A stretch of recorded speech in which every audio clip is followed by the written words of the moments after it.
Hey, I'm Mac. Welcome back to my channel. As always, don't forget to like and subscribe and consider joining my Patreon for access to new videos 12 to 24 hours early. See, I don't try to convince you to ring the bell. I mean, if you want to ring the bell, ring the bell. But if you don't want to, don't. Okay? I don't do it because if you get a notification because you have the bell enabled and you don't click it for that video, if too many people do that, just, you know, so I'm just like, maybe I don't want that much pressure on you guys. But don't unring the bell if you have it, okay? Like, I'm just letting you know that's why I don't try to convince you to do it. So I've seen that Dave, maybe he has posted something that demonstrates just a little bit of not being terrible and maybe a little bit of growth. You know, I'm a little bit skeptical, honestly, but this seems like he finally might at least be addressing something on his podcast, okay? Like, might actually be talking about the shit that we actually want to hear about, that we're actually interested in, rather than just talking about shit we don't care about.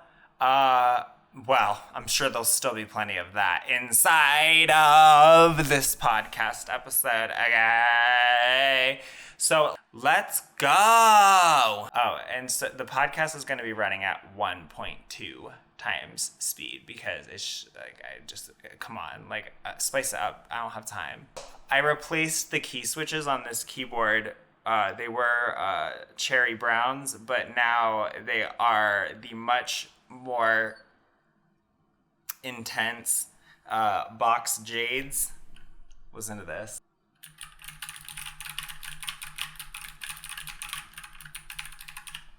Yeah, the drama. Hey, this is John Acuff, the very, very temporary host of the Dave Hollis Show. It's not even what it's called. It's not even called that, but I always think of it as the Dave Hollis Show. Whenever somebody has words in front of their podcast name, I think, I'm just going to call it your name because I like your name. And I like Dave's name. And Dave... That's kind of bullshit. That would kind of annoy me because what if I have other projects that I want to do or other podcasts that I want to put out? Or just simply, I'm probably, you know, if I'm trying to put this podcast name out or whatever, I'm trying to have strong branding and I'm trying to promote my podcast and I'm going to be using the name that I've named my podcast. So that would make me a little bit annoyed if you're out there calling my podcast by a different name and like muddying the waters just because you like my name. Like, I mean, like, that would seriously annoy me. Because then people are going to think that maybe I have two different podcasts if now they are hearing it as two different names. I don't know. I don't like that. I don't think that's the trivial little thing that he's acting like it is. Dave and I have been friends for a while. It's been super fun to connect with him online a billion times. He's come to my house. We just had dinner with my wife and our good friend Annie Downs recently in Nashville, where everybody moves to. You move to Austin or Nashville, Dave? If we're moving to Austin or Nashville, does anyone have any cyanide, please? I'm just kidding. Austin, I know that you're pretty great, actually. But I'm sorry, but I still wouldn't move there.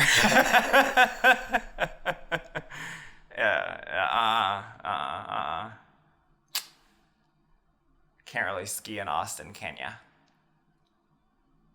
Also, what is with the Nashville connection again? Okay, like, they better not be getting back together or some shit, or I'm gonna be seriously pissed off. Chose Austin. You can decide how I feel about that decision. But he said, you know, it'd be...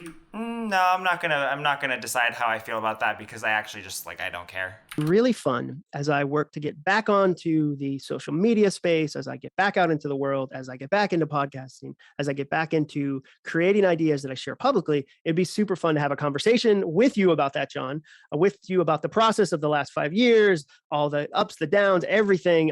If you've listened to this podcast, ever, just a single episode. You know, he's super vulnerable, super honest, super funny. And so he said, hey, would you come have like... No, nope. I've listened to Dave's podcast before. And nope. Those might be the last 3 words I would ever use to describe Dave.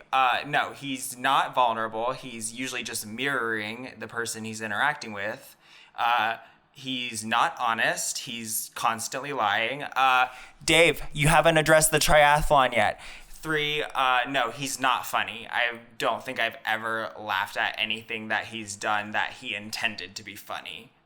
I laughed at the breathing exercises, but he didn't mean for that to be funny.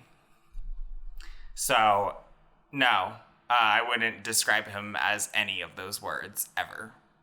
And so he was like, it's going to be a little weird that you do your own intro because it's not even your show. And I was like, it's a Dave Hollis show. And he's like, it has a different name called like Rise Together into the Ashes of a Phoenix. And I was like, it's too long. Okay, I'm not sticking up for Dave, but see, he even corrected you about the name of his podcast. So maybe you should listen instead of fucking up his branding. Not that I care about his branding. I'm just saying if you want him to like you, John. Name, I'm going to call it the Dave Hollis show. So why? He specifically corrected you, and now you're confusing people. Oh, ladies and gentlemen, this is John Acuff, and I am joined on his own podcast, The Dave Hollis Show, by none other than Dave Hollis. Dave, thank you for joining me on your show. Yeah, thank God that Dave is going to be the guest now, because normally on his podcast, it's like, wow, I'm glad the guest gets to talk so much, but I wish that Dave had more opportunities to talk. It seems like he can never get a word in. Welcome to Rise Together. My name's Dave Hollis. I'm the host of this show where we're going to hopefully have you feeling a little more normal in the human experience. Maybe see yourself even in some of the stories that are told, or have your appreciation of what it means to be human expanded by someone who's come on as a guest. That's what you do with LSD, not Dave Hollis's podcast. Had a different life experience. In all of it, we are trying our best in community to learn from each other, to grow, and maybe even have a little bit more compassion for what it's like to walk in each other's shoes. When we do, we all rise together. Okay, well, if you're trying your best, then you just suck at this.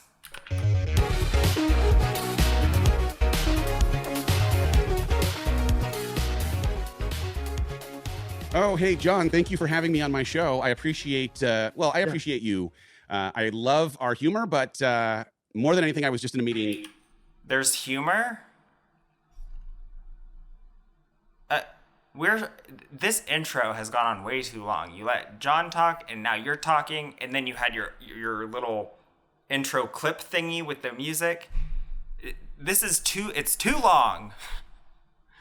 I need my snack with me for this. I can already tell. You can just watch me eat blueberries and listen to Dave Hollis.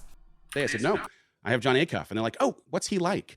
And I said, he's a friend that leaves messages on your actual phone voicemail, and not like riffy jokes, but actual like, hey, buddy, I'm checking on you. Hey, buddy, just this reminder that God doesn't care about that thing you're worrying about. Hey, buddy, I was thinking. I'm just letting you know God doesn't give a shit. I leave that message for people a lot too.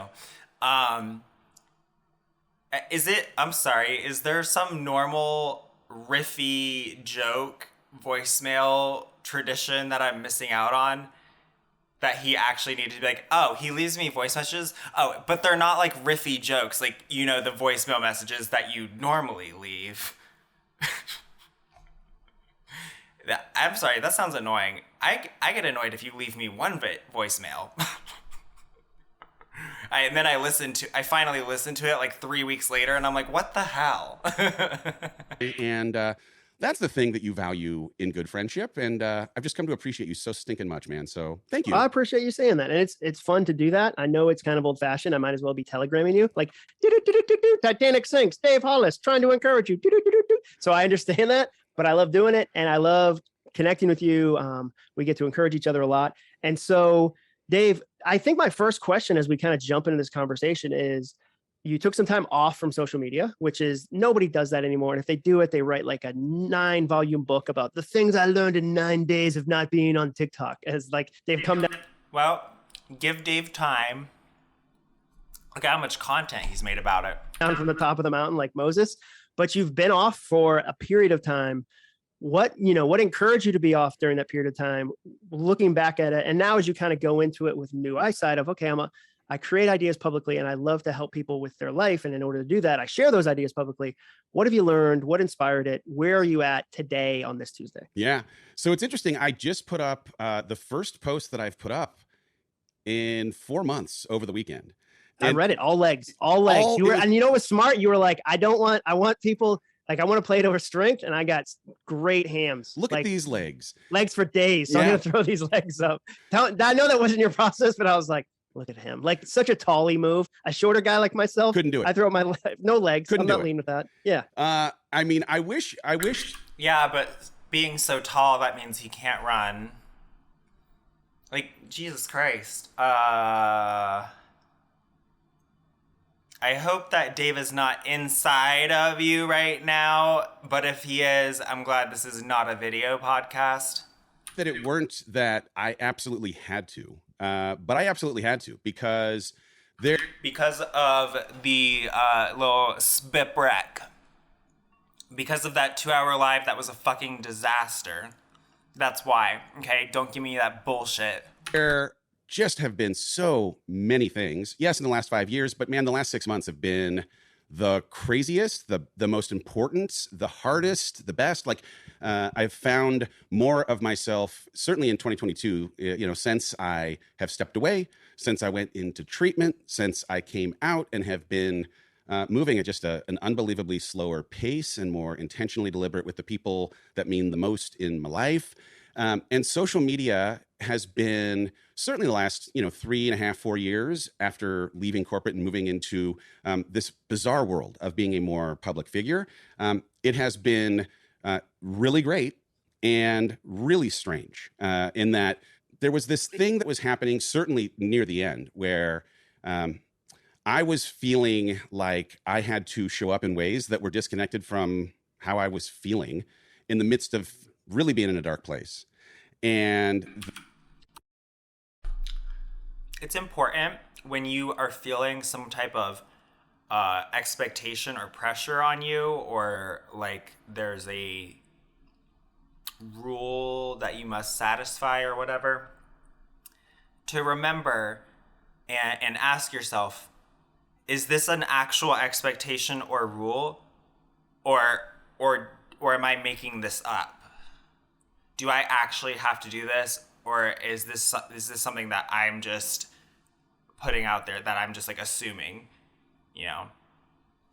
You can't blame other people for the rules you perceive if you made those rules up. Okay, no one expects you to show up when you're not feeling well, like when you're not feeling whatever he said about it. If you don't feel that the way that you would be showing up would match how you're actually feeling, no one expects you to show up like that. And if someone does, they can fuck off. Okay, you do have to take care of yourself. But don't come around and blame social media for what you're doing to yourself. I mean, no, there's no rule, there's no thing that says that you are required to show up in ways that are discordant with your actual feelings. That's a you thing, that's not a social media thing. The way that was then having me outside of social media, feeling about myself was complicating and compounding just a bunch of darkness. And so needing to ultimately tend to my mental health was the impetus originally. And the impetus was the Get a Life Live. It's been great, but also I do miss the connection that existed with a community of people who have been through just so many ups and downs in the last 5 years have been the highest of highs and the lowest of lows.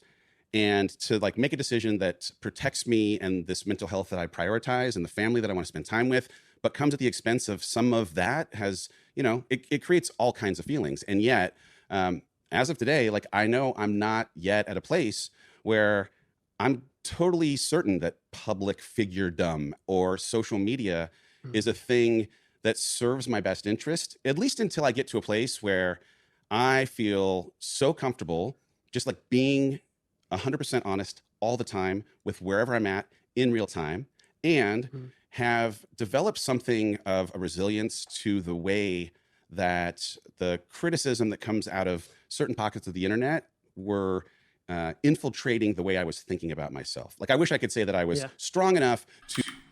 Really, Dave? I wish that my videos had infiltrated the ways that you thought about yourself. Maybe then you would have actually taken action to stop drinking sooner. You know, that's not something that you urge someone to do out of like pure hatred. If I actually had like pure, like real wanting to harm you hatred, I wouldn't be saying stop drinking over and over and over again. And actually, even if I did hate you completely, like completely wanted, you know, bad things to happen to you, I still wouldn't want you to not stop drinking because I don't hate your kids. So and they deserve their father. It's just incredible to me how everything it's just haters. It's just people trying to harm me. Yeah. Well, that's how you can perceive it. But I would say that a lot of what I've had to say, if you would actually listen, would be very useful to you and probably would have gotten you into a better place sooner. Because I recognized your drinking problem right when you posted that disaster of a 2-hour life. Yet you just wanted to keep the dice rolling, and I called you out on that, especially since I knew you were listening. But if you see everything as being, you know, just a hateful personal assault, well, then you're gonna be on your own, because criticism is a very useful thing, and it's very hard to achieve the same progress on your own as you could with actual useful criticism being incorporated into your future performance. So I guess that's probably why you are saying the exact same phrases, exact same sentences, using the exact same wording as you've been saying for the past 2 years, which should be a red flag for you.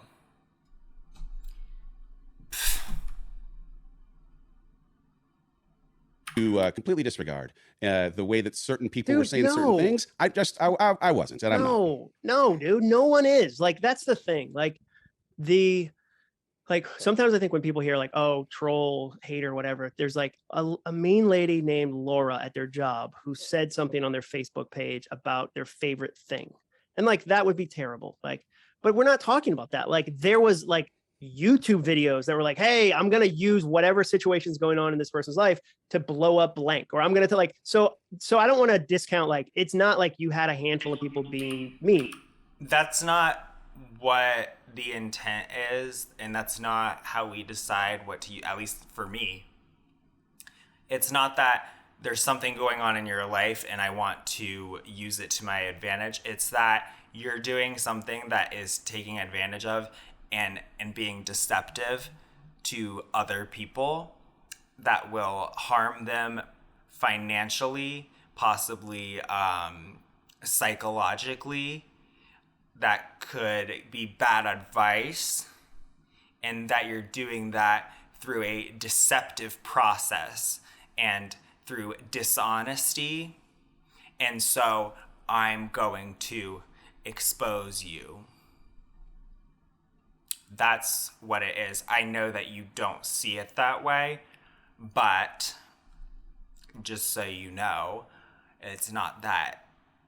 I mean, I could talk about anybody I want here, but I'm talking about people who use deception to get people's trust in their money, and who just seem unable to create anything of their own.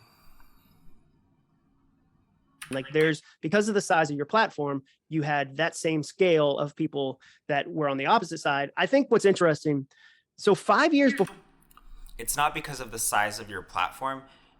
It's because of the size of your platform and the fact that you are a fucking liar and scammer.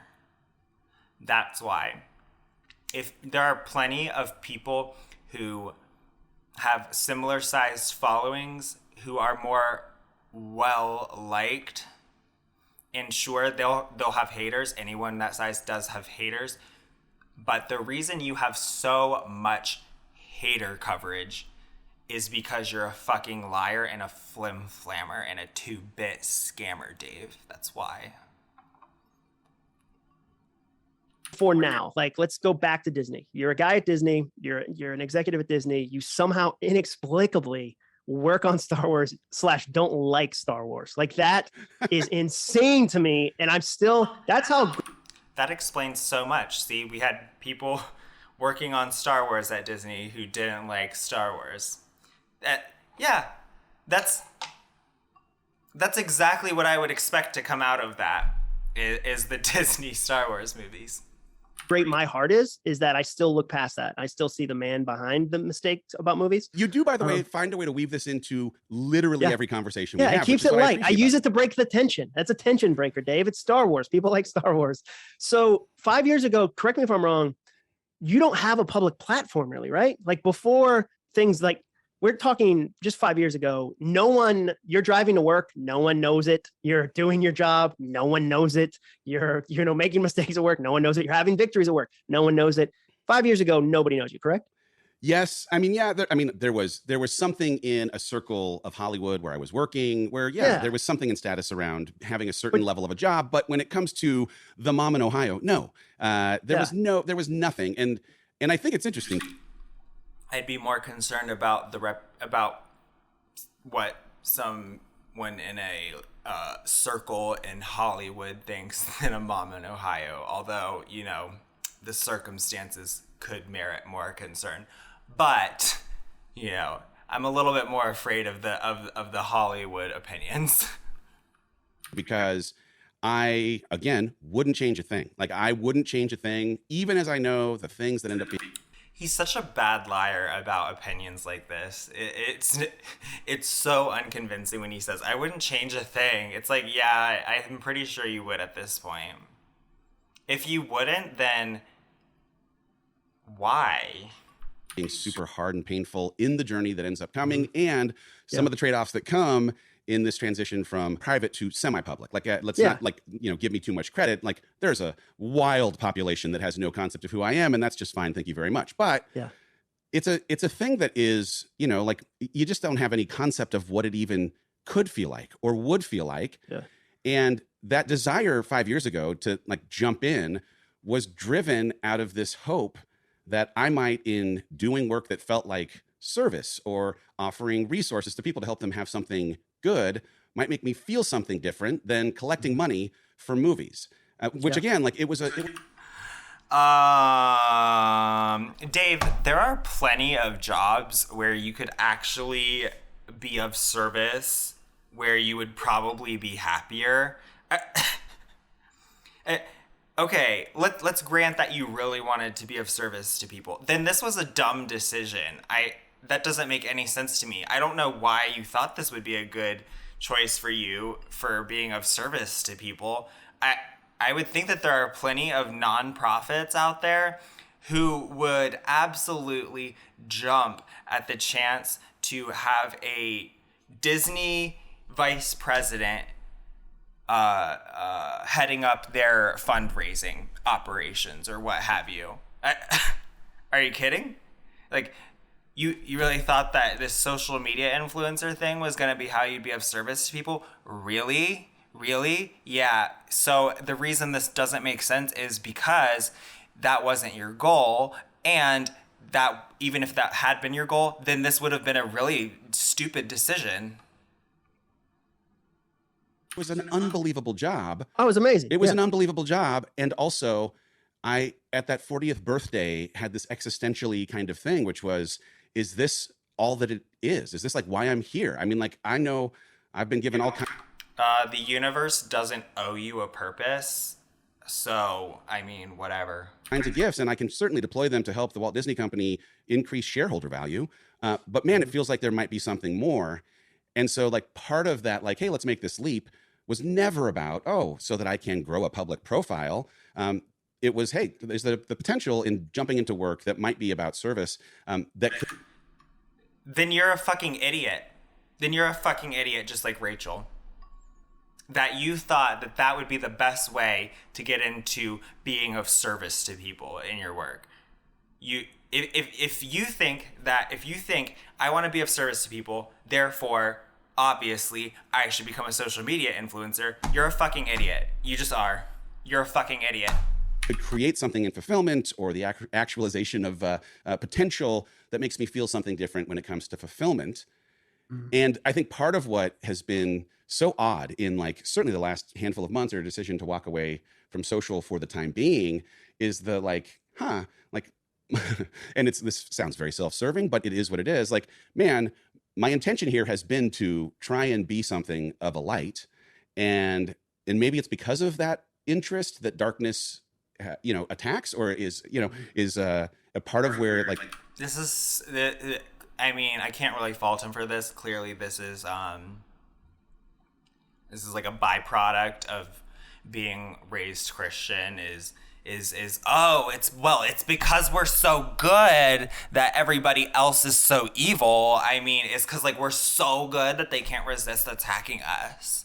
Like we're extremely like so persecuted. Like, oh my God, like no one's ever been as persecuted as white Christian Americans. That's definitely the most persecuted group, okay? Like, it's because we're so good and so amazing that evil just can't help but attack us. So everything that attacks us is evil.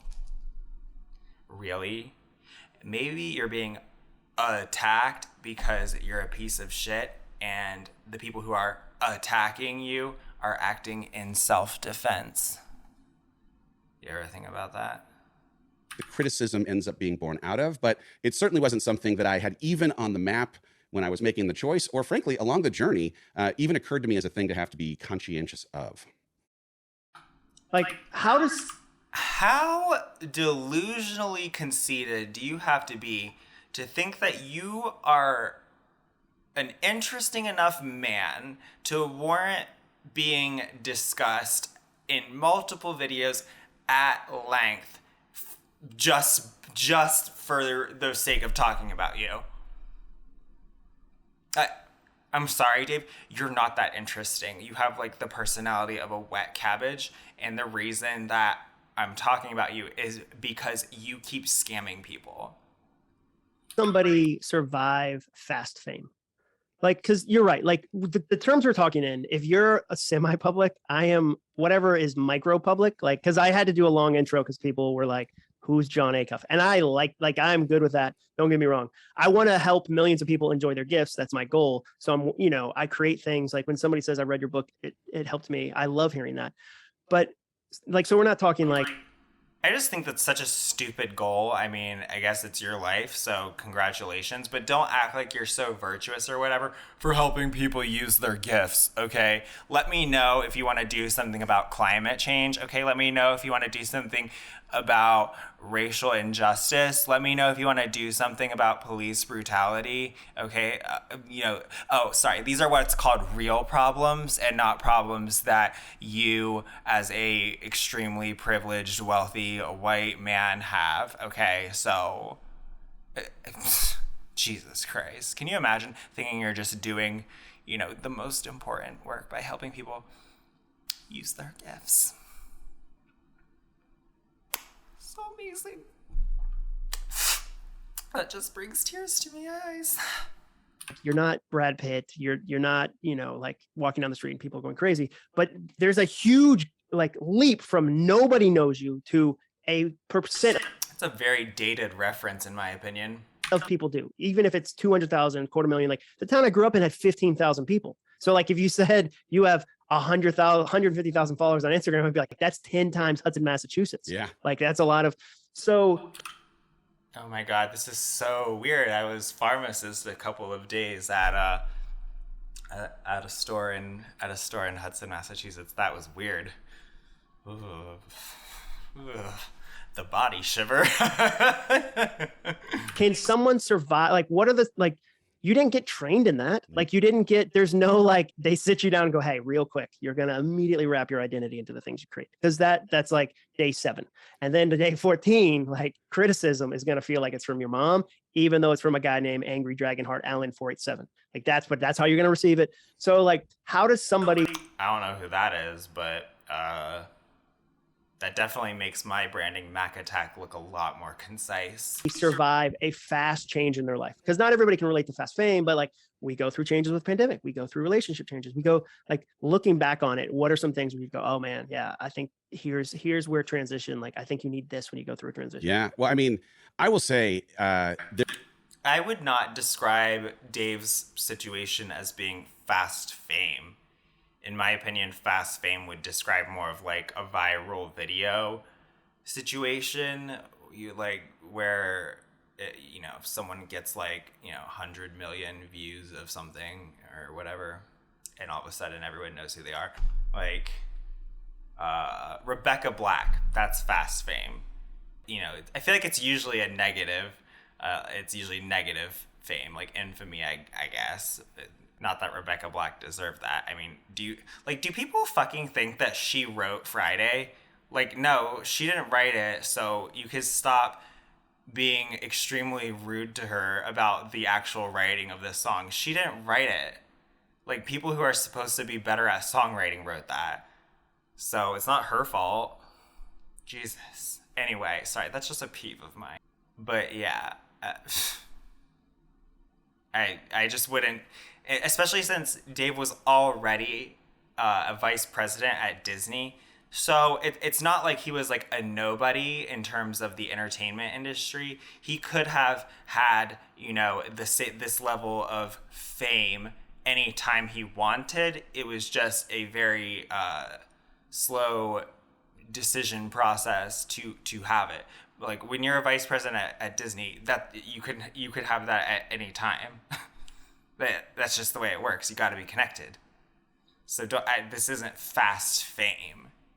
there's no way that anyone can go through rocket ship speed transition without it having something in collateral damage, because the thing that happened in jumping into this entrepreneurial journey and creating something with Rachel at the Hollis Company, to have the next year and a half happen the way that it did, was not like, there was no business plan that said, okay, and then, the sequence of events. There's no Gandalf that comes alongside and is like, hey, I've done this. Here's how to. No.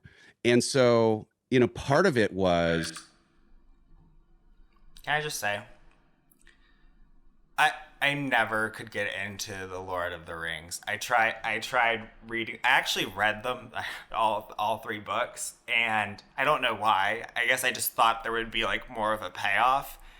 Like, this is what it felt like. It felt like J.R.R. Tolkien. Like, it felt like I was like, oh, hey, so how's everything in Middle Earth? And then he just starts with the Fellowship of the Ring.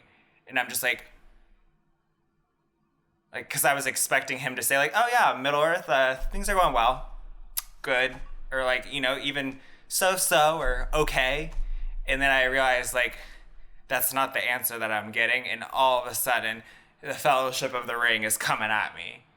And I'm just like, dude, I semi-cared when I asked, but like now I really don't care. And I don't think I need to know all these details about everything in this place. Like, really? Maybe I'm just not a fantasy guy. I don't know.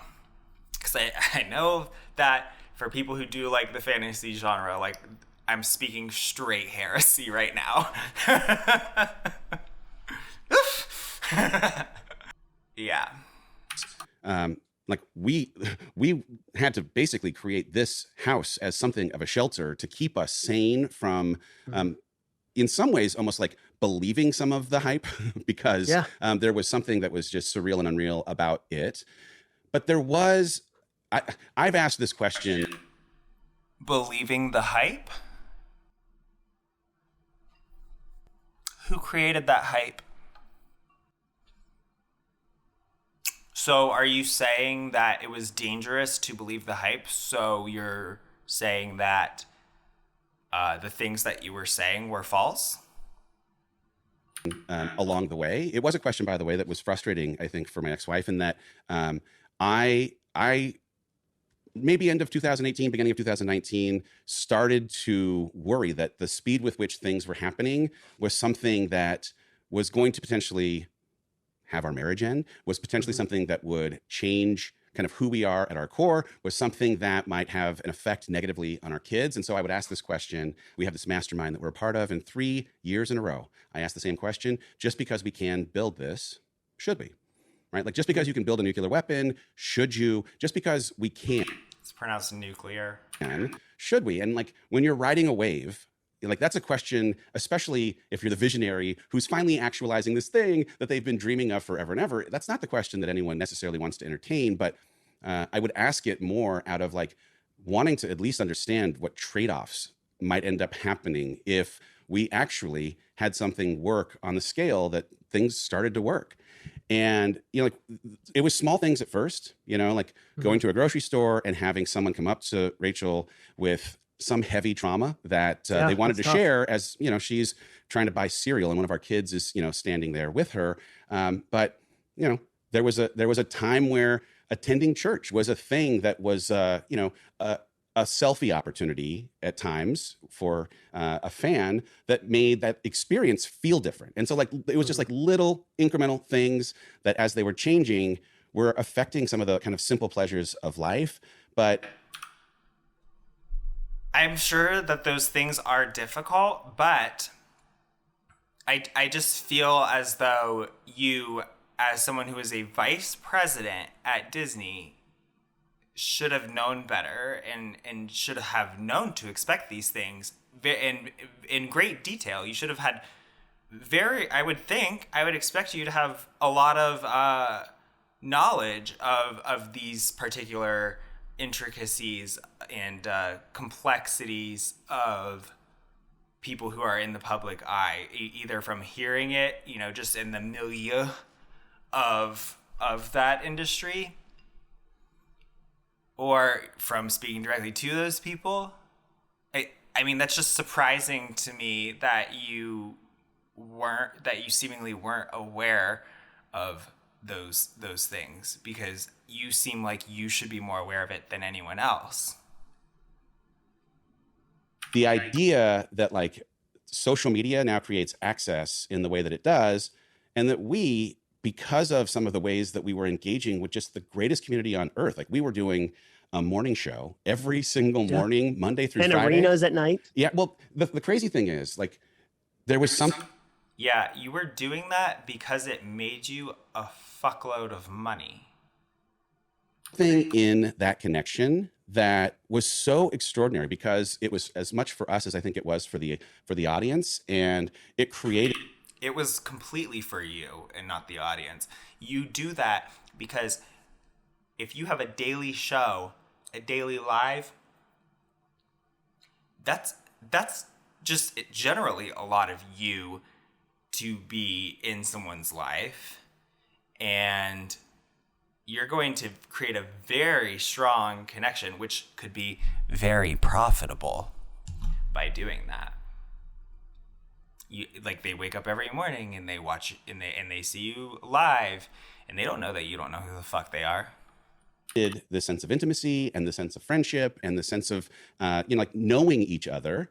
And in some ways, I think that there's an impossibility to not have some of what ends up being the feedback that you get when things are positive not affect the way that you think and feel about yourself. That becomes that double-edged sword that, in the aftermath of divorce, that was as surprising to me as I think it was, and heartbreaking and disappointing and frustrating as it was to this audience, that when the aftermath of the divorce then presents for almost the first time some really negative feelings, and to me, like, justifiably negative feelings, it was a shock to the system, to now having been trained in feeling good about yourself when you're getting applause, to allow, at least for me, and I won't speak for her, but at least for me, it was just like, oh my goodness, I want to try and go to literally every single person's house who has been frustrated or disappointed by the news of this divorce and give them a hug or reassure them that, man, like this wasn't the intention. There was no like duplicitous rug pull plan. This wasn't a trick we were trying to pull. Yeah. And yet like people are so entitled to their feelings. And again, I think like the reaction, because of the intimacy that existed and the frequency that existed, like that reaction feels very justified and very normal to me. And at the same time, that was the beginning of me feeling for the first time like, oh man, there's something in. It is infuriating to listen to him still, like 2 years on now, 2 years on,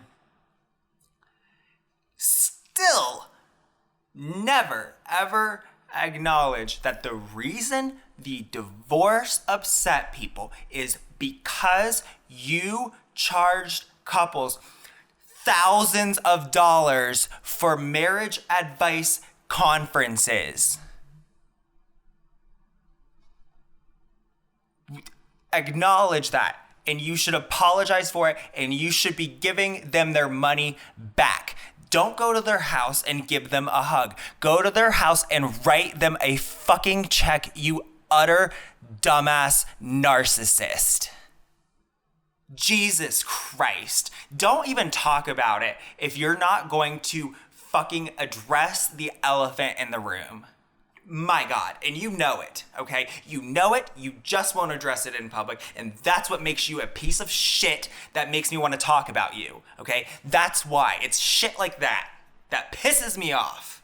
In this mix, that's a little unhealthy, right? The speed with which some of the kind of the feedback in, oh man, this work is helping me or it's changing my life. The, you know, putting a stadium. Have you gone to counseling before the 5 years? So if we're talking about the 5 years of like, I don't know what they're going to title this, but probably like John Acuff does an amazing job talking about the rise of Dave Hollis. Whatever, just spitballing, however your producer wants to do it. No, literally, no one, by the way, is ever going to title anything the 5 years of the rise of Dave Hollis. But continue. I'm just saying, with John Acuff, starts with John Acuff does an amazing job.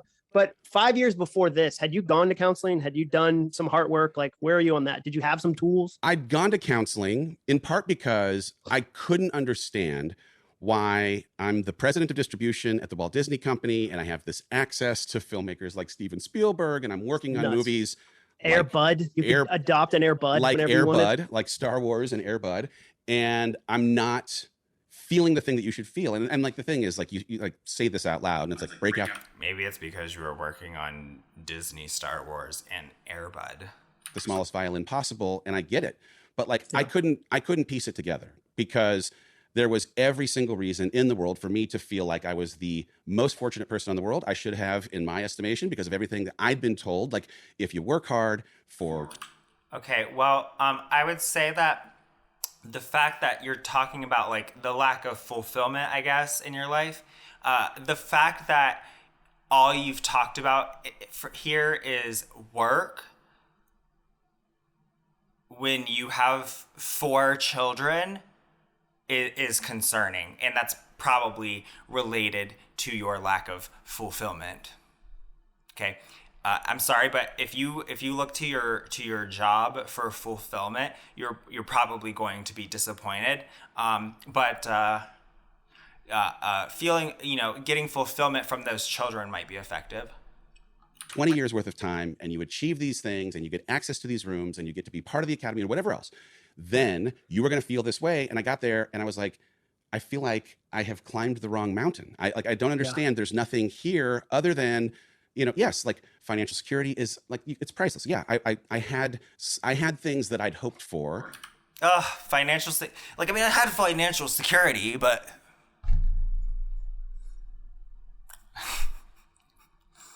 I got financial security from it.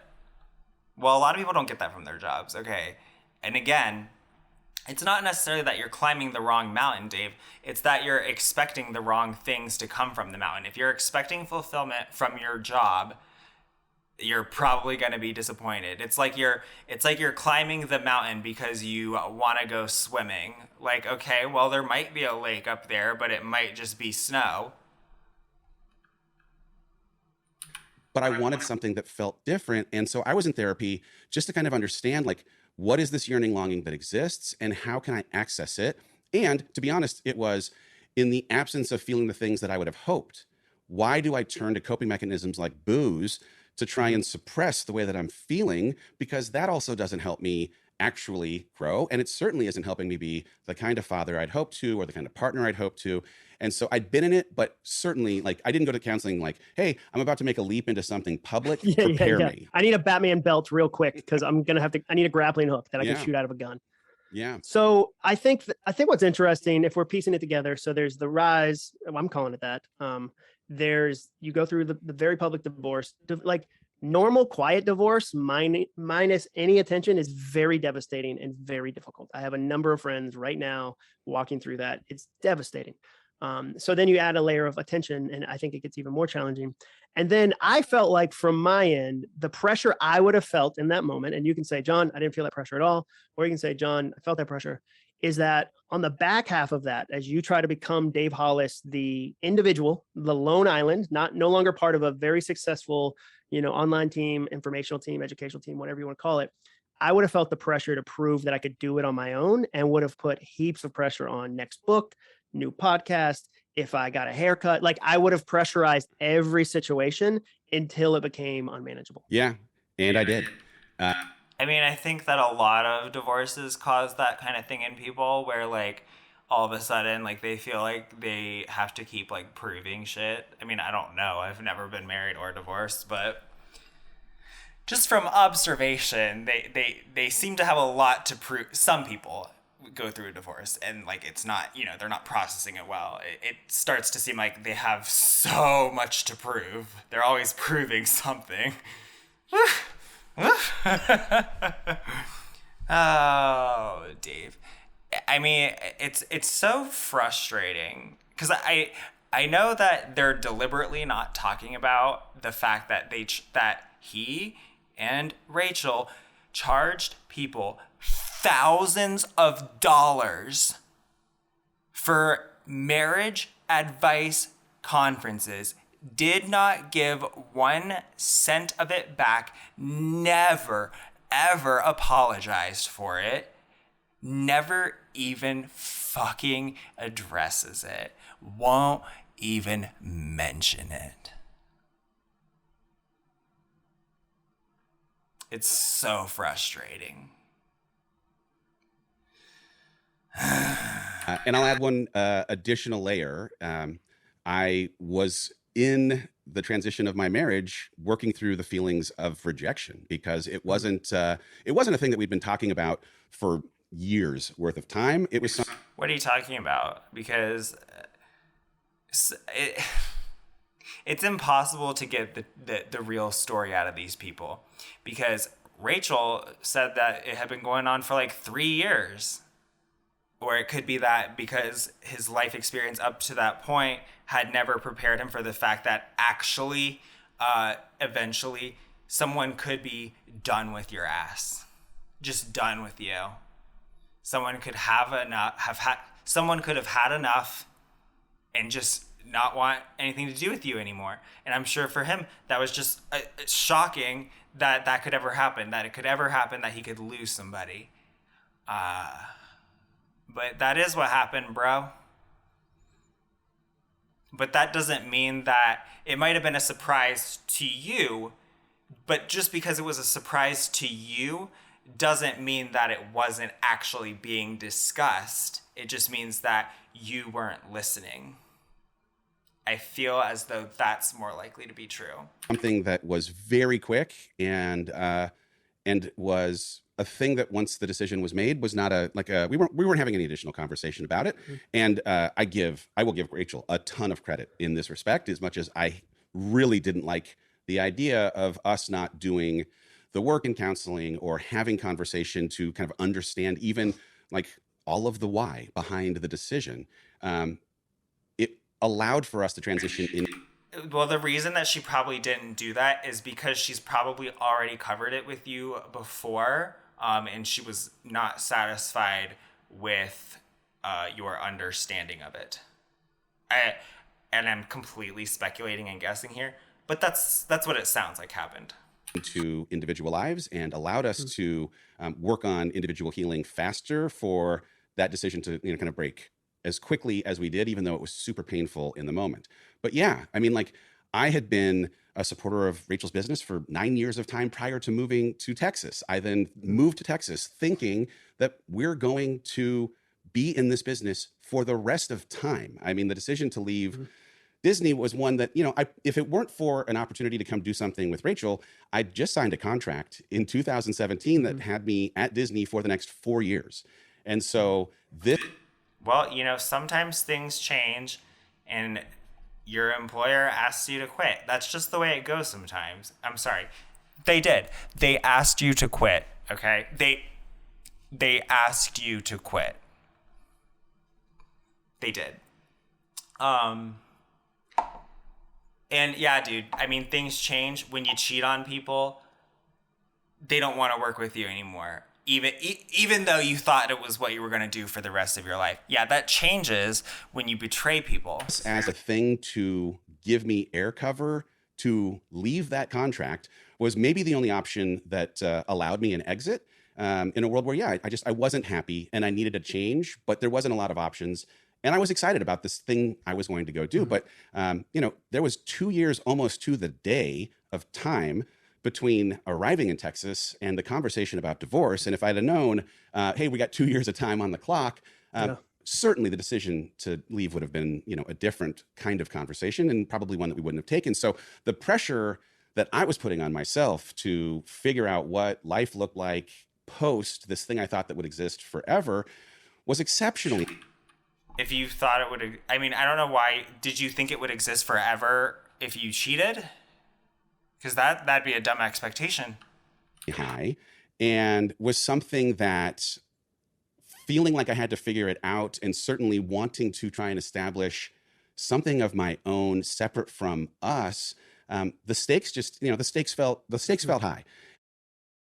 And what's interesting too is, again, I wouldn't change a thing that happened because, man, I am so grateful for being exactly where I am right now. And I'm so grateful. He's such a bad liar. For the way that. Also, if you wouldn't change a thing about what led up to this point and got you to where you are, then you're an idiot.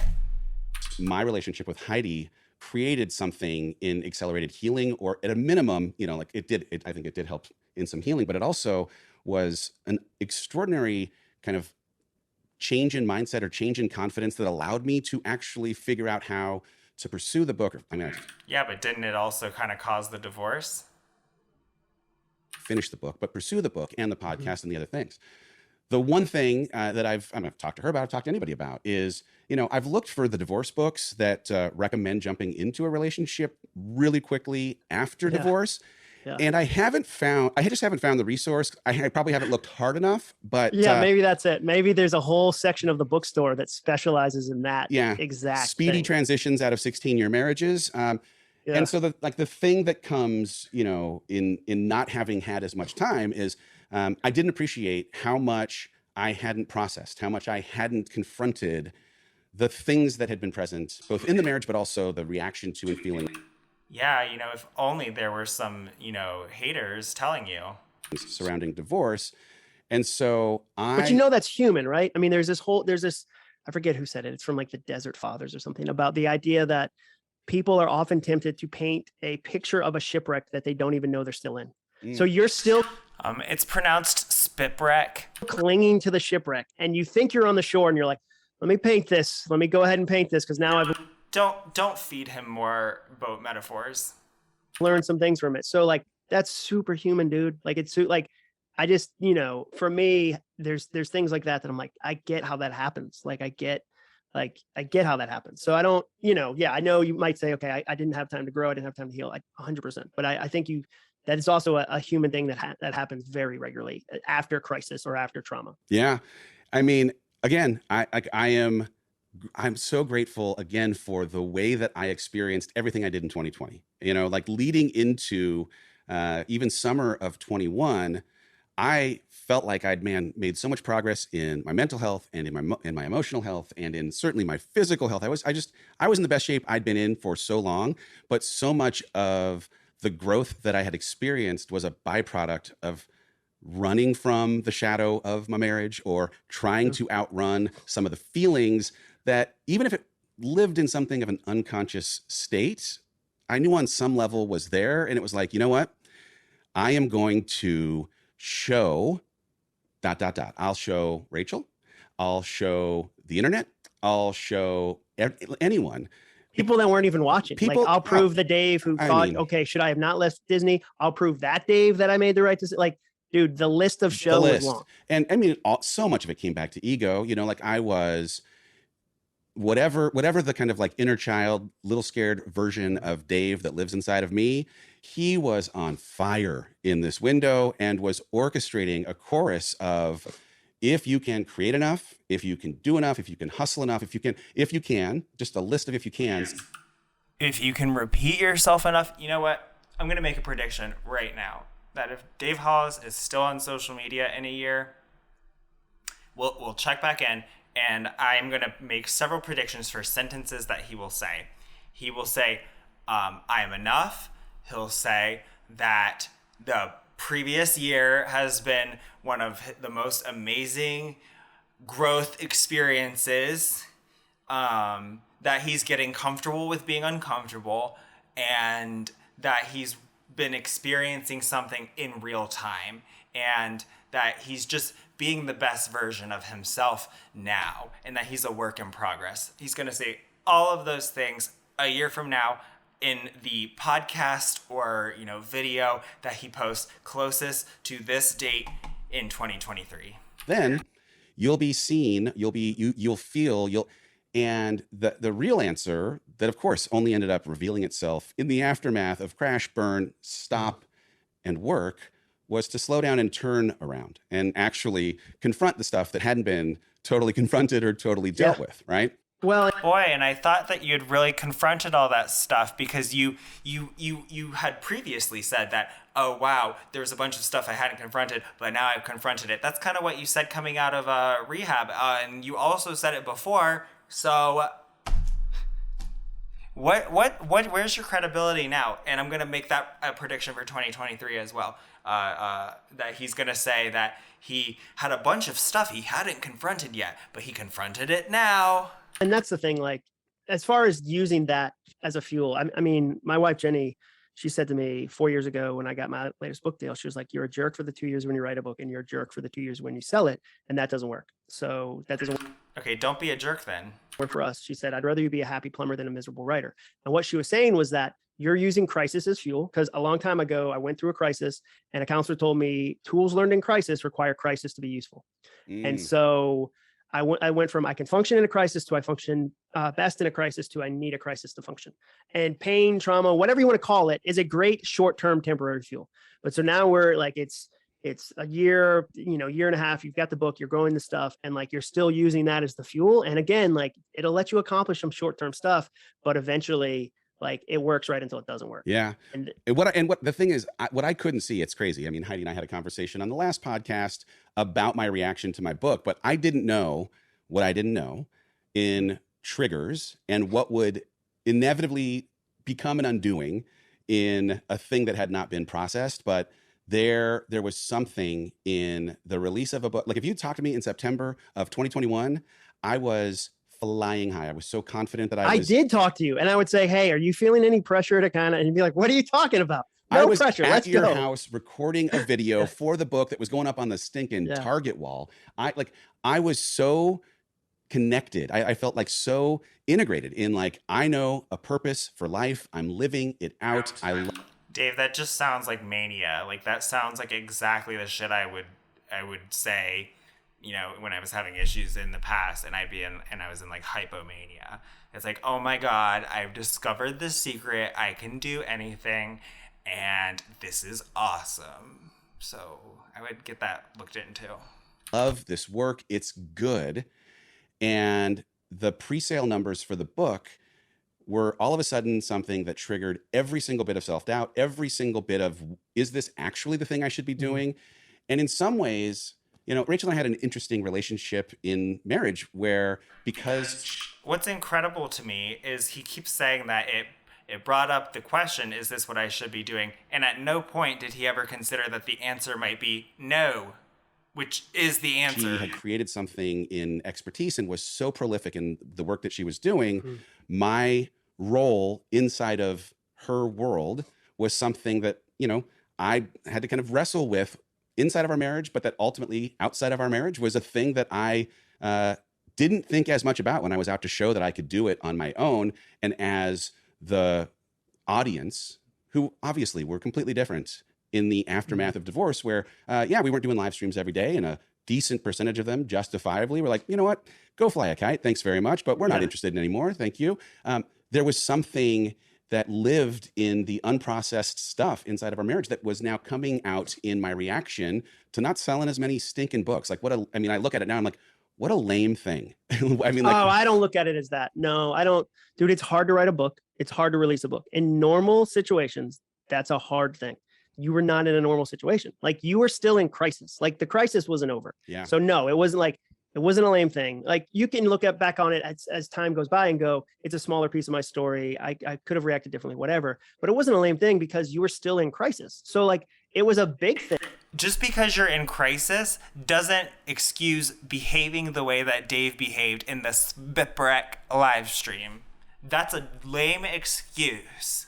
And a book launch, regardless, is a big thing. A publisher taking a shot on you is a big thing. Doing it minus like this person who's a supernova like that. I mean, like Rachel, you're right. Rachel's amazing at that. And she's really talented at that and works really hard at that. And so minus that person, is like, it wasn't lame. Yeah. Like, it was a big thing. Yeah. I think too, what's interesting definitely about this space of like self-help is in a window of time where I'm so proud of that stinking book, and I believe every single piece of advice that lives inside of it. I didn't follow a lot of it. I mean, like the humanness of me or the crisis state of me, as much as I may have known the right and best thing, I still reverted to some primal instinct or some primal reaction that didn't have me doing some of the stuff that, man, I know I should have done. When I started to struggle, because I was in that mode of like, here's this book from this guy that you should buy a book from, I felt like I couldn't even confess that I was struggling. And so part of then what like becomes this really crazy, I mean, the insanity of the live that, showed up in October, but like also that window began. Wow. How many seconds did he acknowledge it for? Ends in October, November, and December, where I went into a very, very dark place. And in the darkness, as is, I'm sure, the prescribed recipe that you ought to always reach for, I went back to the coping mechanism that I historically have reached for in alcohol to not have to. You went back to drinking before that, Dave. Part of the manic display that you engaged in on that live stream was alcohol withdrawal. Don't tell me that it wasn't, because I know what the fuck I'm seeing. Trust me, I know alcohol withdrawal very well. To confront the way I felt in believing so much in the thing that I was, offering to people, and being so still in struggle mode and in darkness mode and in a way unable to take my own advice, that I was now reverting to this version of myself that maybe it's because your advice sucks. When I was by myself, I hated. And the critic in my head was, oh, I hate you more. Just merciless. And as it turns out, the external voices. Dave, you've got to turn off my videos in the background. That's not you. Of the online crowd who like to have a conversation about people, especially when maybe they've been in the community and now feel disappointed by what ended up happening. They were echoing things that I was thinking. Oh, he does watch my videos. Hi, Dave. Thinking, or maybe even were the originators in some ways of the thoughts I was thinking. And that was, ultimately it was like, I got to January and I was just like, okay, I can't have a year that continues this cycle. I've got to go take a break. I've got to go work on mental health. I need to have drinking be a thing that has gone from my life forever. And yeah, you do. You better make sure that happens. Again, you have 4 kids. Yeah, and it's like, it's one of these things where I wouldn't have tried to put this sequence of events together in this order. I certainly, I hope I never have to go through really hard things to learn really big lessons again, though knowing me, I definitely will. I doubt you're done learning. Yeah, I mean, no, I'm you definitely... seem pretty young. Let's hope that he's not done learning. Dave, I thought that you wouldn't change a thing. Now you're expressing that you would. To me, like, I would love to know, like, there, I've made my mistakes, but I'm never like, I don't feel like the prodigal son came home once. Like, I've never made a mistake once. And I was like, oh, got that out of the way. That's good to check off the list. I'll never. That's how Dave behaves every time. Like, if anything, the father had a warehouse full of banners that said welcome home, and there was a new one every day, because I've never needed just one return home. It feels like sometimes I need a lot of return homes. I'm sorry, with the prodigal son, I just because it's in the Bible doesn't mean you have to agree with it. Okay, I'm with the other sons. Okay, yeah, let him back in, but like, there should be consequences. I think that the part of the challenge there is there's confirmation bias. So you're now, like, the negative thing you're thinking about yourself, you're going to find proof of it. It's, we can find it really quickly. Yeah, that's why your book bombed. It's really sticky. And then the other thing is that I think it's a very human thing it's easy to hate an idea when you don't think that there's an individual. So, like, whatever level of attention you had, you'd become an idea. Like, you were Dave Hollis, the idea. So it was easy to create content hating Dave Hollis, where if somebody knew you as an individual, that's the problem with the internet. The internet flattens people from 3D to 2D. And I can hate an idea all day. But if somebody was at your kid's Little League game and said, what do you do? And he said, oh, I write books. And I'm, and like, what are you working on? And you flim-flam people out of thousands of dollars, and then you get divorced after advising people on how to not get divorced for thousands of dollars. Fucking thousands of dollars. Okay? And I have seen you as a human. I saw you making your 4-year-old daughter wait for like a ridiculously long time, like a span of time that is like incomprehensible to a 4-year-old for freaking breakfast. Like, so I don't know why I need to see him at a Little League game when I saw him there. Stop scamming people. Stop acting like you are Stop acting like you are superior, or like you're like a source of superior wisdom. You don't know more than most people. In fact, I would say that you are more poorly equipped for navigating life well than most people.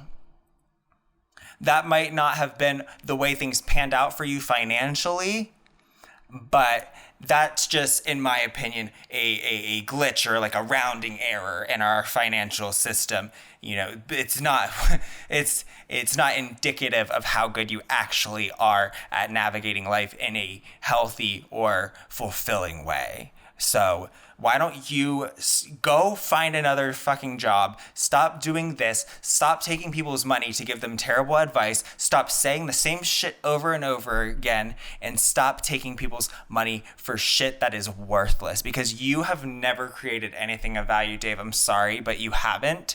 Okay? And it's amazing to me that you've never considered that maybe the reason your book didn't sell well is because you have terrible advice and your book was bad. Here's this thing I'm working on. They wouldn't say, well, I'd like to pick apart a video you made on Instagram and say some things about you. They wouldn't do that because you're an individual. Why would they? But because the internet makes us all ideas, I think that's really challenging. So it brings us to January, and you have a chance to go do some hard work and walk us through that process. Because I think there's going to be other people listening to this that are like, okay, I relate to, I think the variations will be different. The expressions will be different.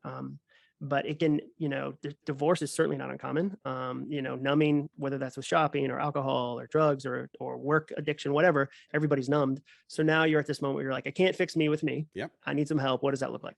Yeah. I mean, it was, there was a lot of shame. Number one, I hated the fact that I needed to get help, and I needed to get help.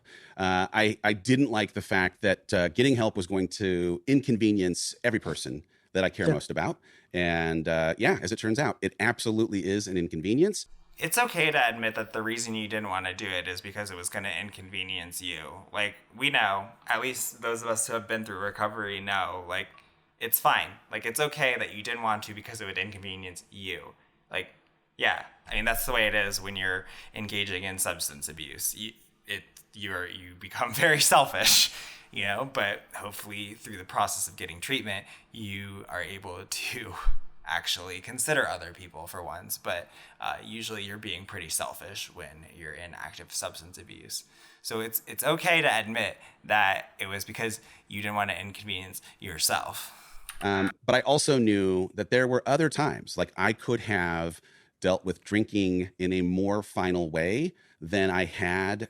I could have dealt with it in a more significant, serious way, and I didn't. And this now as an opportunity, like I don't want to delay this another day, even if it ends up being inconvenient. And so I ended up making a decision, and I was looking resource-wise for something that could cater to what felt like a two-pronged thing. Hey, I am really struggling mental health-wise. Like I'm having really dark thoughts, but I'm also exacerbating them by drinking in ways that doesn't make me feel any better. And neither are things that I want to have around much longer. So I end up finding a place that outpatient-wise could help me tend to both. It was, I'd been through a year of sobriety leading up to the moment we got divorced. But, sobriety and recovery are just different things. Like I had not tended to the mental health stuff that had alcohol presenting as a symptom of that unresolved trauma. Dave, they can actually just go listen to your previous episode of your podcast. You don't have to repeat it all here. Okay.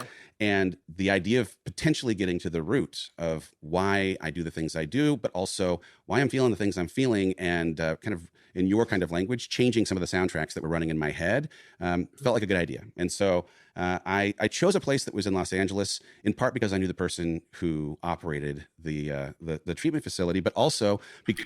I mean, I don't want to repeat myself because I said this all in the last video when he was with Mike Bayer on the podcast. But again, that's a really stupid reason to choose it. You shouldn't know anybody at a place you're going to for treatment. Also, he acts like this place is so unique or whatever, and like, oh, well, he couldn't have done an inpatient thing. That's usually followed by intensive outpatient. You don't just go from intensive treatment and then you're done. It's, you have inpatient treatment and then you have intensive outpatient treatment after you're out of inpatient. I just feel like I didn't make that point last time because he's acting like why inpatient wouldn't have been suitable, because it would have just not prepared him to deal with the challenges that were going to exist in the world. Well, sure it would have, because you would have had inpatient and then you would have had the program that you already did. You're just skipping the inpatient step. But I don't know. I mean, and no, you don't always have to go to inpatient. Of course not. And many people can't afford any treatment, unfortunately, especially in this country. And many people at least cannot afford inpatient treatment. But I think that it can be very effective. And I kind of feel that if you're in a very, very severe situation, like the way that I was, where like you're close to dying, there's really like, it's hard to imagine anything but inpatient being enough of a like just all encompassing shock to your life.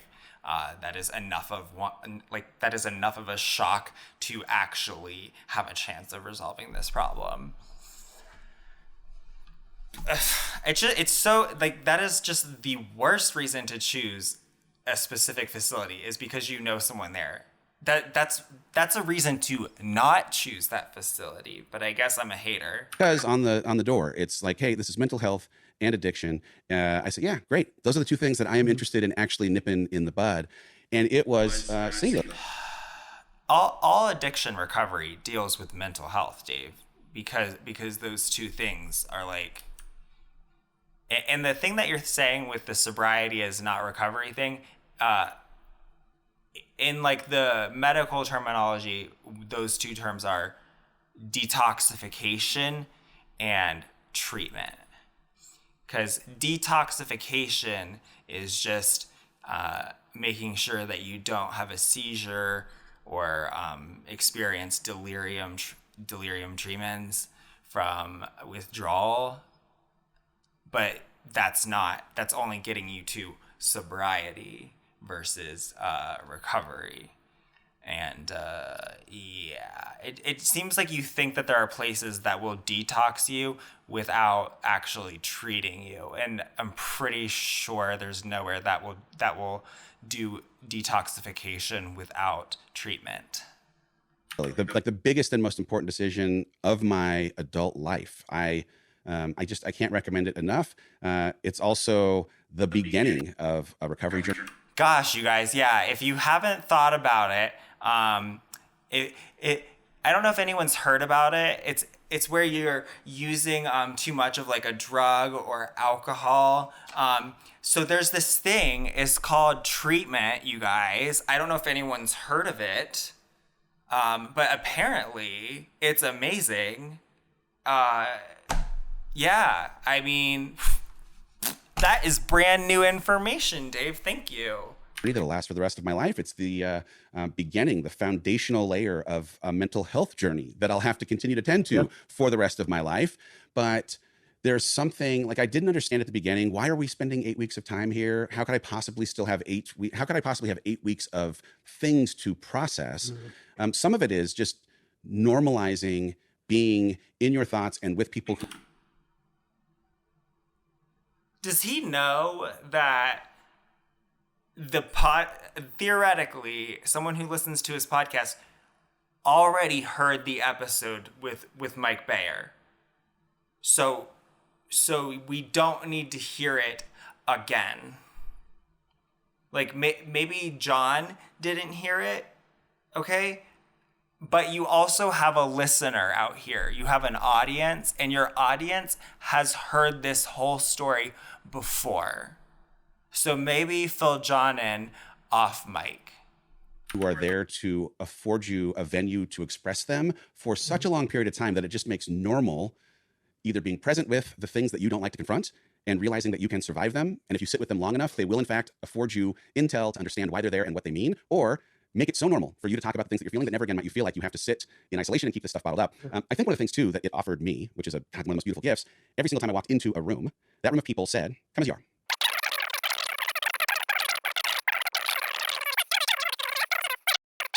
It doesn't make me feel like shit for having it still as a part of my life.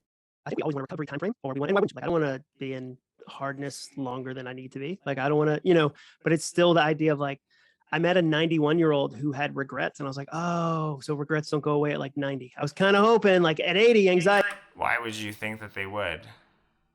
At 70, doubt. At 90, regret. Like welcome to the human race. Like I hope I have different tools by the time I'm 91. I hope I have different tools by the time I'm 70 or 60 or whatever it is. But I think we're always in process. We're always in practice. So now we're kind of current. This is so stupid. Like it. Yeah. What a revelation. Current day.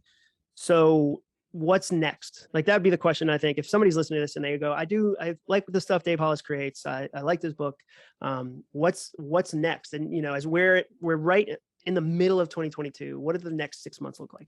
Well, I mean, I came out of treatment with this hope, and I acknowledge up front, there's a little privilege in even having this as an ambition. I wanted to not say yes to anything new professionally for 6 months because I appreciated that I have something inside of me that has always had achievement as the path to love. If I can create, if I can achieve when I was valedictorian, or if I got a job at Disney, or... You were valedictorian? Did I slip that in? Oh my God. Ego's still a thing, Nice. brother. Nice. But all of those things were driven out of something in programming early in... Jesus Christ, man. Like, are you really thinking about the fact that you were the valedictorian of your high school class? Like, who fucking cares? Like, I was too. Like, I forgot that I was. Like, because that was a long time ago. And, like, who fucking cares? Nobody cares. Nobody cares. Like, it's so weird, like, that you would even bring that up. He is so much... He's almost 50, right?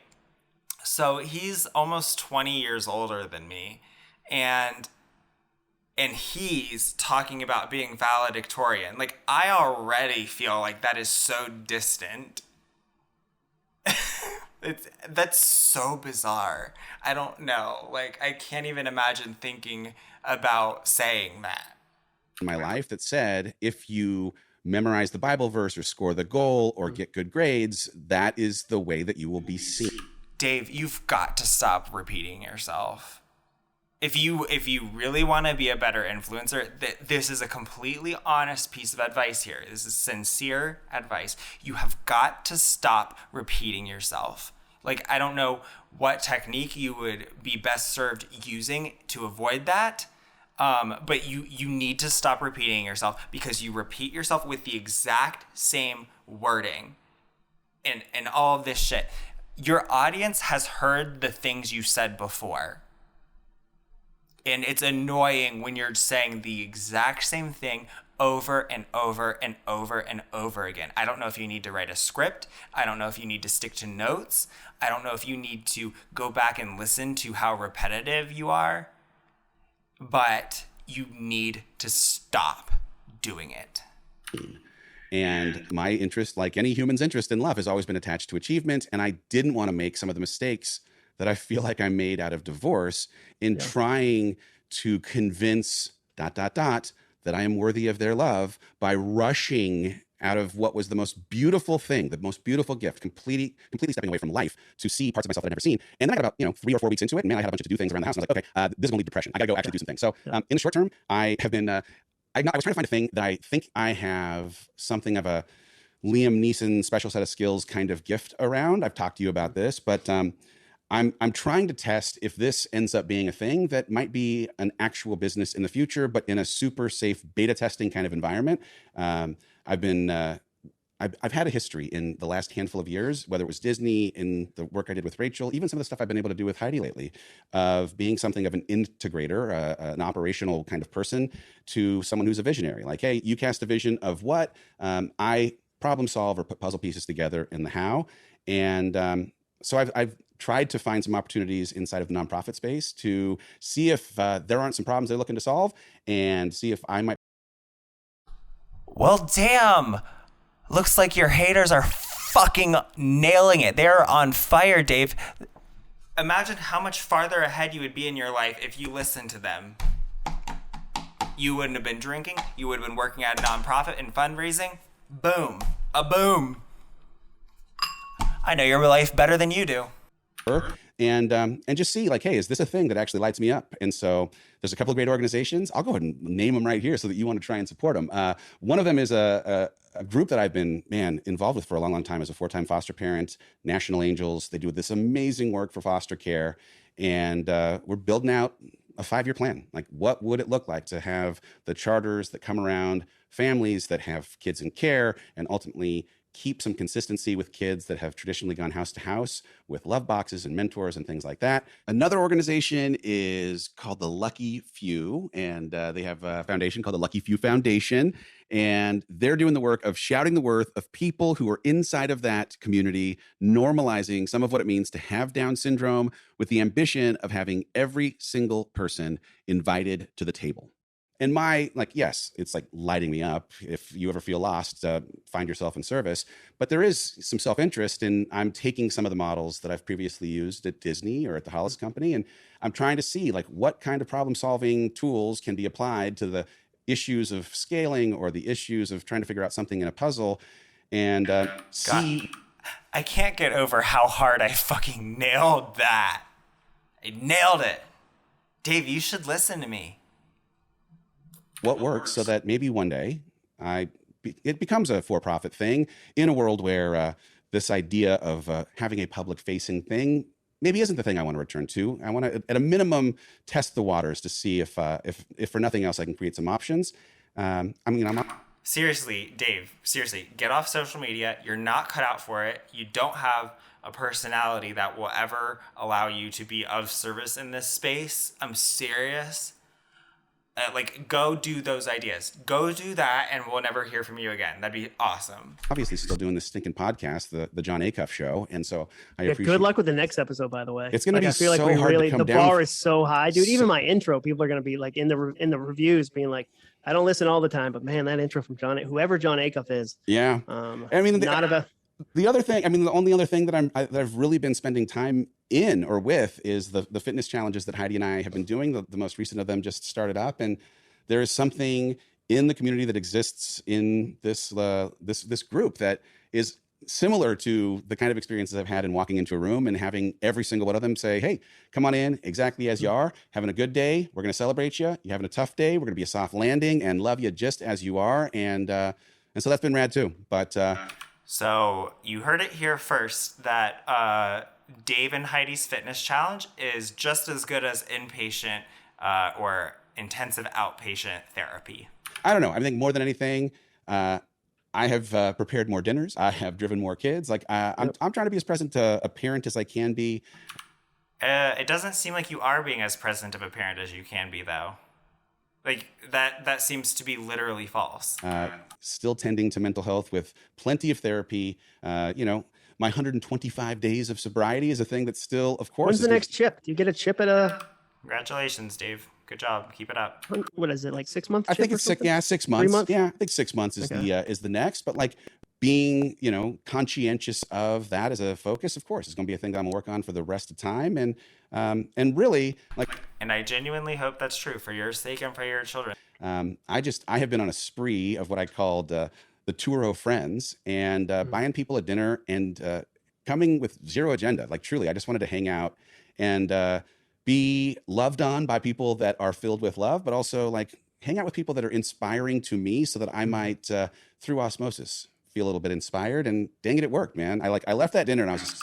God, you're so fucking privileged that I can't even handle it. Hopping with good. feelings. That was super fun. I keep texting you guys and you haven't texted back, but other than that, it was like, I'm That's kidding. Weird because I feel like I texted you today. I will be honest, John. The true carrot of returning to social media, the only carrot potentially, the John and Dave show. People ask me about that all the time. Nobody is asking for me to start writing posts again. Nobody is interested in me to show pictures of anything else in my life. But man, true. No, that's true, Dave. And the number of people asking about the John and Dave show, there's tens and tens of them. It's unreal. People ask me about that, and they also will DM me and be like, "Thank you for being Dave's friend." Like they give me credit for it. Like, and I always want to write back. It's very difficult, but I try.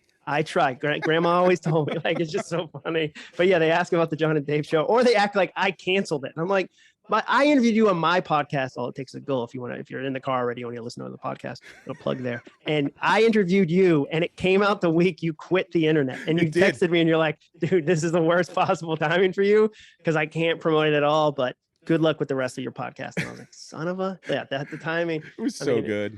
Yeah, and we laughed about that. Like, so that's what I wanted today to be, was that Dave and I have funny off the record conversations all the time. But I still leave voicemails. By the way, it's garbage that people leave voice texts and then criticize voicemails. Like, they're different. I still have to listen to you talk. I don't like either of them, so like that one is labeled as old fashioned and one is like new tech. Stop it. Stop it, you Gen Zs. That's not how it Here's works. the thing. If I even look to see that I have a voicemail, something's gone sideways in the universe. A voice text, it's right in front of your face. You're the only person who I will check to make sure hasn't left a voicemail at the end of each week. Yeah, because I like voicemails. The other thing, Dave, and you do this on now we're getting serious. I don't like when people say the best way to get a hold of me is a text. Just be honest. Say, don't call me for my convenience. It's not the best way for you. It's for me. Like, it is a passive aggressive, I demand you accommodate my phone needs. But it's not passive aggressive, and it's actually not asking for accommodation, because when you call somebody, you are essentially saying, stop what you're doing and talk to me right now. That's a phone call. A text message is you can reply to it whenever. But if the phone's ringing, I assume you're expecting me to suddenly stop what I'm doing and pay attention exclusively to you. And I just think that that's actually really rude. It's not passive aggressive. I'm telling you that if you call me, I'm going to ignore it. So if you want to get in touch with me, that's not going to be very effective. And so It's not passive aggressive. It's just literally true. Then we dress it up in this, oh, I'm serving you. The best way for you to get a hold of me. I want somebody for once to be honest in their voice and be like, why did you call? Like, why just text? Like, what do you, dude, I'm right. I do. All right, Dave. Well, see, you're not going to hear me ask that question because I'm not going to answer the phone. Talk for a minute right after we stop recording, but I can't wait for you to be back. The John and Dave show, the first episode will be epic. I'll probably bring up Star Wars because it's a good go-to. The go-to Air Bud. When does Air Bud get unfunny? He doesn't. Do you want to know one of the breakthroughs I had in therapy? It became unfunny when it came out. In treatment was my feelings about Star Wars. Oh my God, I so thought that they were done. Wars stayed exactly the same. Nothing around Star Wars came up in treatment. Stop. I was so excited for you to have a moment where I was like, this is a good therapist. I got to get this guy or gal's number if they're working on like, clearly it was going to be a father-related issue because of the Luke, I'm your father. I mean, everybody listening right now is like, is this about Dave? Is Dave's dad Darth Vader? He's not. Dave Sr., he's a fine gentleman. Let's leave him out of this. He's a handyman, can fix anything. Fix anything is what they say about Dave. All right. I love you, John Acuff. All right. Love you too, buddy. All right. We'll see you next episode on what is this show called? Rise Again from the Ashes. John Acuff presents. Bye, guys.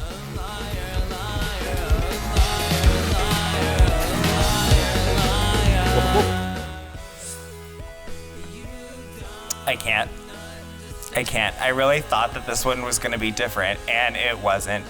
Dave is a flat circle. Just, nothing ever changes. He's just always a work in progress. Jesus Christ. I've been Mac. Peace out. Bye!